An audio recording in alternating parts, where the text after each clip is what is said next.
Good morning, friends. Today we have to discuss this numerical given to us. Now, before going to solve this problem, we have to read the questions very carefully. Question says that consider all rectangles lying in the region x to y belongs to R to R. मतलब अपने को क्या करना है, अपने को एक ऐसा रेक्टेंगल बनाना है जिसमें x और y के बारे में रेस्ट्रिक्शन दे रखा है.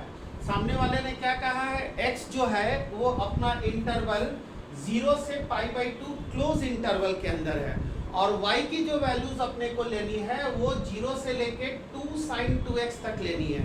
तो सबसे पहले इस ग्राफ को हम लोग प्लॉट करेंगे.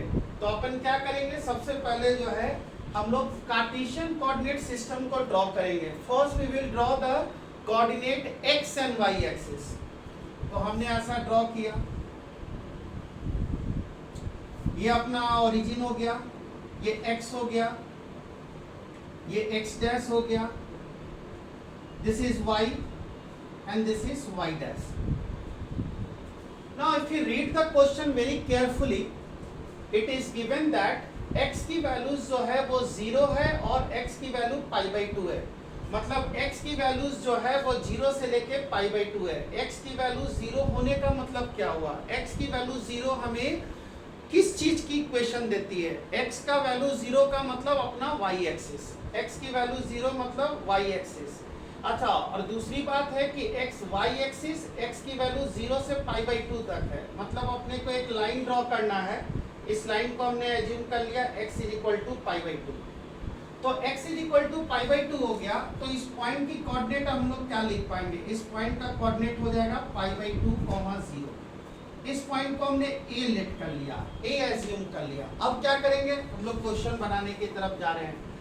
दूसरी बात, हमें y का रिस्ट्रिक्शन समझना है. तो y का रिस्ट्रिक्शन हमें क्या समझना है, y का रिस्ट्रिक्शन समझना है. y की वैल्यू 0 होगी. y की वैल्यू 0 होने का मतलब क्या हो गया, किसकी इक्वेशन ये रिप्रेजेंट करेगा, y कहाँ 0 होता है, x एक्सिस पे 0 होता है. अच्छा, मतलब आज के डेट में मेरे को ये वाला पॉइंट ये बाउंड्री.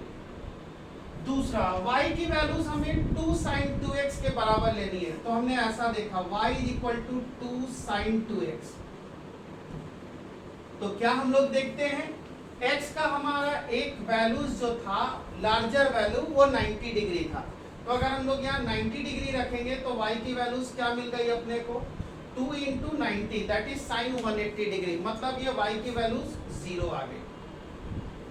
इसका मतलब हो गया जाके हमें y = 2 sin 2x का जो ग्राफ ड्रॉ करना है वहां हमें देखना होगा कि y की वैल्यू 0 हमें आ गई कब, जब हमने x की वैल्यूज 90 डिग्री रखा. अगर हम लोग 90 डिग्री नहीं रख के 45 डिग्री रखते हैं तो ये क्या वैल्यूज आ जाएगा, ये वैल्यूज ऐसा मिलेगा अपना 45 × 2 दैट इज 90. तो यहाँ पर y की वैल्यूज हमें 2 मिल गई. मतलब y की वैल्यूज जो है ये 2 होगी. हमने मार्क कर लिया, हमने क्वेश्चन में यहाँ मार्क कर लिया कि ये वाली जो वैल्यूज है ये y की वैल्यूज 2 है. This is y = 2. y की वैल्यू 2 हो गई. हमें पता है कि ग्राफ y = sin 2x चल रहा है. मतलब ये भी एक साइन कर्व है. केवल अंतर क्या हो गया है, आर्गुमेंट x की जगह 2x आ गया है. तो 2x आ गया तो हमें क्या करना होगा, साइन का ग्राफ ड्रॉ करना. और हमें पता है कि इस पॉइंट पे, कौन से पॉइंट पे, 45 डिग्री पॉइंट पे ये लार्जर वैल्यूज ले रहा है. तो ये हमने एज्यूम कर लिया π/4, 0. और 45 डिग्री पे y की लार्जर वैल्यू दैट इज 2 आ गई. तो इसका ग्राफ कुछ इस तरह का बना. ये हमने कंप्लीट ग्राफ बना लिया. अब क्वेश्चन को हम लोग एक बार और फिर से पढ़ेंगे. Consider all rectangles lying in the region. ये रीजन क्या बताया उन्होंने, 0 से लेके π/2 और y की वैल्यू 0 से लेके sin 2x तक.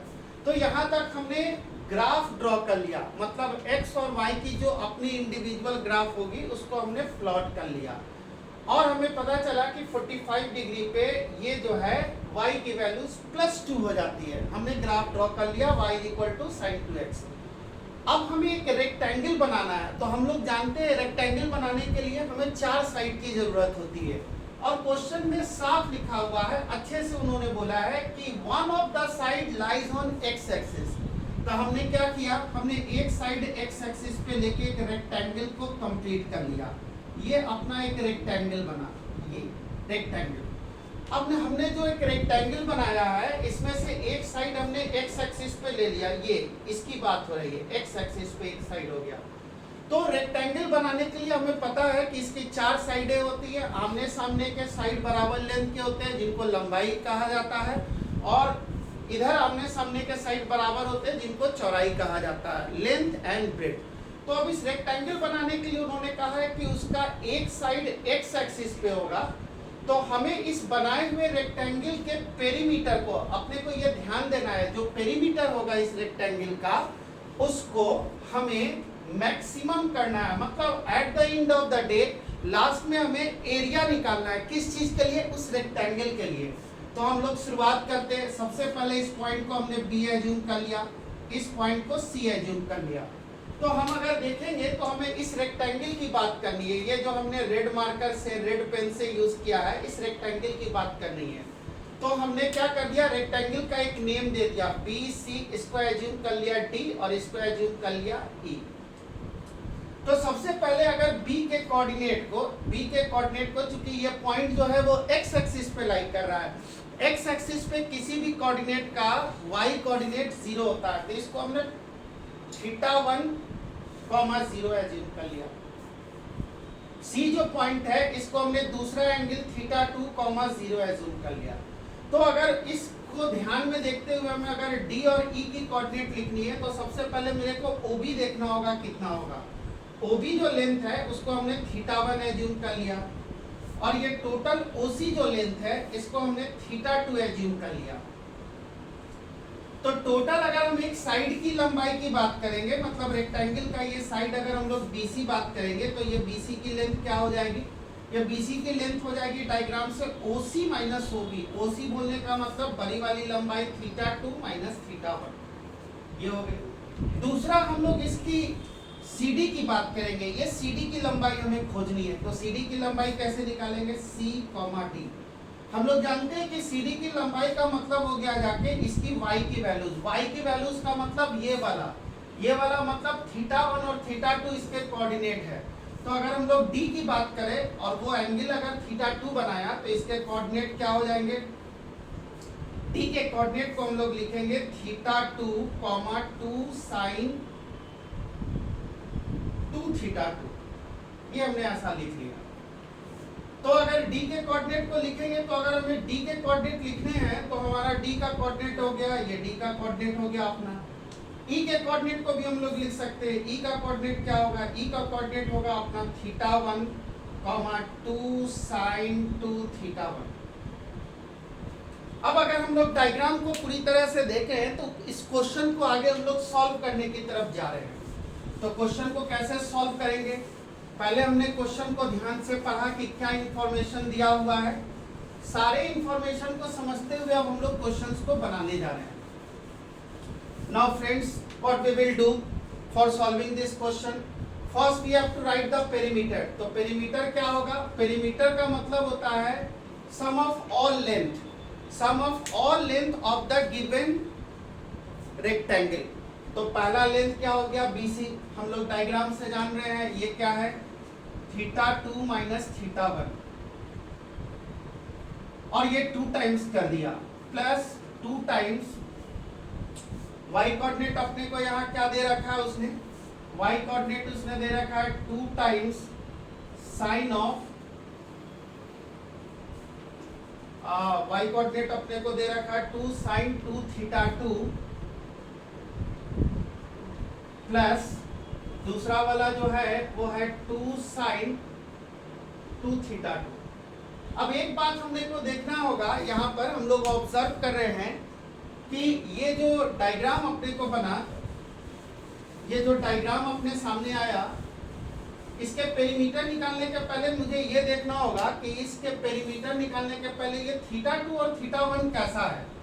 ये दोनों हाइट जो है वो दोनों सेम है। इसका मतलब क्या हो गया, इसका मतलब यहाँ से हम लोग मैथमेटिकली ऐसा समझेंगे कि 2 sin 2θ1 is equal to 2 sin 2θ2। मतलब क्या हुआ इसका, मतलब ये निकल के आया कि हम लोग ये 2 और 2 को कैंसिल कर सकते हैं। साइन के दो एंगल अगर बराबर होंगे, मतलब sine theta is equal to sine alpha, trigonometrical equation, तो उसका फॉर्मूला लिखते हैं theta is equal to n pi plus minus 1 का पावर एन इंटू अल्फा। इसका मतलब या तो थीटा 1 और थीटा 2 बराबर होगा, बट यहाँ हम लोग थीटा 1 और थीटा 2 को बराबर नहीं कर पाएंगे। क्यों नहीं कहेंगे, इसका कारण जानिए। अगर थीटा 1 और थीटा 2 बराबर हो गए तो वो बी और सी जो है दोनों सेम पॉइंट हो जाएंगे, तो अपना रेक्टेंगल नहीं बन पाएगा। फिर हम लोग क्या कर सकते हैं, फिर हम लोग साइन का फॉर्मूला लगाए, that is 2 theta 1 is equal to sine, और हमें पता है, हम लोग एक फॉर्मूला जान के रखते हैं कि sine 180 minus theta is sine theta, तो इसका हम लोग ऐसा लिखे 2 पाई माइनस थीटा 2। अगर इससे हम लोग साइन को कंपेयर करते हैं तो हमारा एक ऐसा रिजल्ट बन के आता है, theta 1 plus theta 2 is pi by 2, theta 1 plus theta 2 is pi by 2। इसका मतलब क्या होगा, इसका मतलब ये होगा कि दोनों थीटा 1 और थीटा 2 एंगल का सम 90 डिग्री होगा। जब ज्योमेट्री में दो एंगल का सम 90 डिग्री होता है तो वैसे एंगल को हम लोग कॉम्प्लीमेंट्री एंगल कहते हैं। बट हमारा टारगेट ये नहीं है कि एंगल कॉम्प्लीमेंट्री थे या सप्लीमेंट्री, अपना टारगेट है कि ये जो पेरीमीटर है जिसको हमने थीटा फंक्शन कह दिया, ये दो वेरिएबल में चल रहा था, थीटा 1 एंड थीटा 2, और हम लोग जानते हैं कि मैक्सिमम मिनिमा हम लोग किसी भी फंक्शन का लगाते हैं वो सिंगल वेरिएबल फंक्शन होना चाहिए। तो हमने क्या किया, इसको सिंगल वेरिएबल में कन्वर्ट कर दिया।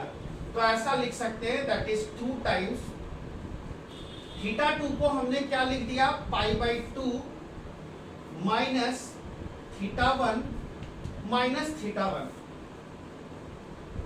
अच्छा, और क्या लिख सकते हैं, प्लस, और इधर हम लोग ऐसा लिख सकते हैं, मतलब थीटा 2 को हम लोग ऐसा बोल सकते हैं, ये हो गया अपना 2 टाइम्स 2 साइन थीटा 1 प्लस, दोनों में से 2 कॉमन ले लिया तो ये अपने पास रिजल्ट ऐसा आ जाएगा 2 थीटा 1 प्लस साइन 2 थीटा 2। अब हम लोग क्या कर सकते हैं, सिंगल वेरिएबल लाने का मतलब इसको हम लोगों ने पी थीटा लिखा, ये 2 से 2 कैंसिल हो गया, पाई माइनस 2 थीटा 1 प्लस, ये अपना ऐसा हो गया 2 टाइम्स साइन ऑफ, इसको हमने लिखा 2 थीटा 1 प्लस साइन ऑफ 2, और थीटा 2 को यहाँ से क्या लिख सकते हैं, थीटा 2 को यहाँ से लिख सकते हैं पाई बाई 2 माइनस थीटा 1। ये रिजल्ट बन के क्या आएगा, अगर हम लोग इसका dp बाई डी थीटा करेंगे, dp बाई डी थीटा क्यों करेंगे, क्योंकि हमें पता है जिस फंक्शंस का हमें मैक्सिमम मिनिमम चेक करना है उसके लिए हम उसको डिफरेंशिएट करते हैं, किसके रेस्पेक्ट में, विथ रेस्पेक्ट टू वेरिएबल्स।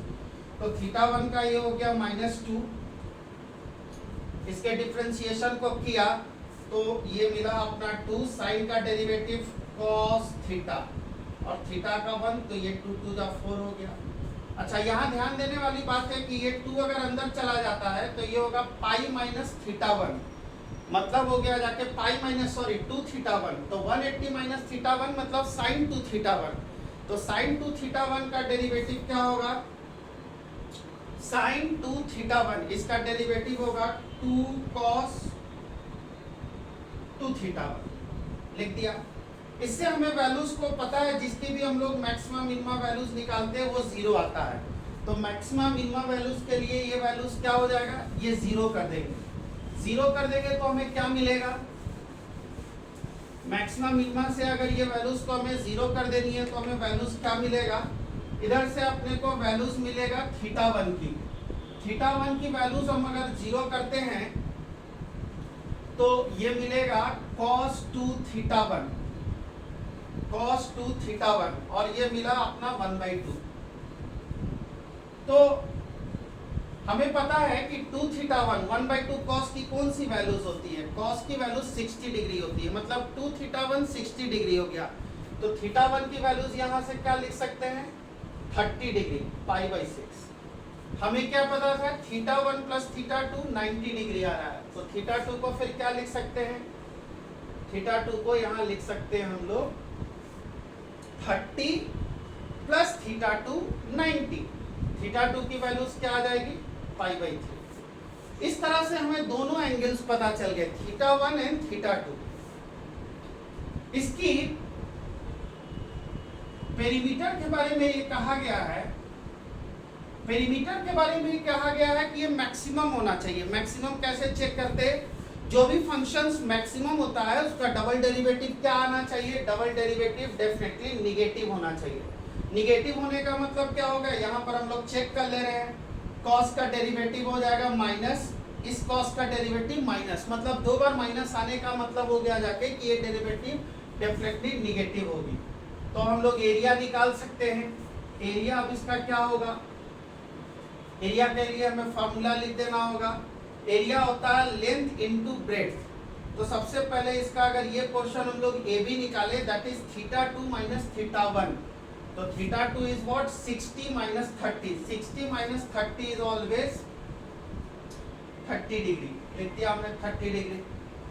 उसके बाद हमें ये वाला कोऑर्डिनेट लिखना है। ये वाला कोऑर्डिनेट क्या होगा, ये वाला कोऑर्डिनेट होगा अपना y कोऑर्डिनेट। y कोऑर्डिनेट अपना क्या दिख रहा था डायग्राम में, इसके y कोऑर्डिनेट को हम लोग लिख सकते हैं 2 sin 2 of any theta 1। Theta 1 is what, theta 1 is 180 by 6, that is 30 degree, that is 2 into 30 degree. तो ये वैल्यूज क्या हो गए, this is pi by 6 2 times sign 60 degree, और साइन 60 डिग्री हम लोग क्या जानते हैं, √3/2। इसको कट कर दिया। इस तरह से हम लोग पाई बाई 6 √3। तो अगर इसको फाइनली सिंप्लीफाई करेंगे तो हम लोग कुछ ऐसा लिख सकते हैं, इसको फाइनली अगर हम लोग सिंप्लीफाई करेंगे तो कुछ इस तरह से वैल्यूज को लिख सकते हैं। तो वैल्यूज क्या आ जाएगा, area is equal to pi by 6 into √3। इसको क्या लिखेंगे, पाई 6 को लिखेंगे 3 इंटू 2 इंटू √3। इसको इससे कट कर दिया, that is pi upon 2√3। Pi upon 2√3, इसका मतलब क्या हो गया, जो हमारे पास 4 ऑप्शंस दिए हुए हैं उससे हमें पता चल जाएगा कि इनमें से कौन सा सही ऑप्शन था। I hope you understand the given problem. Thank you.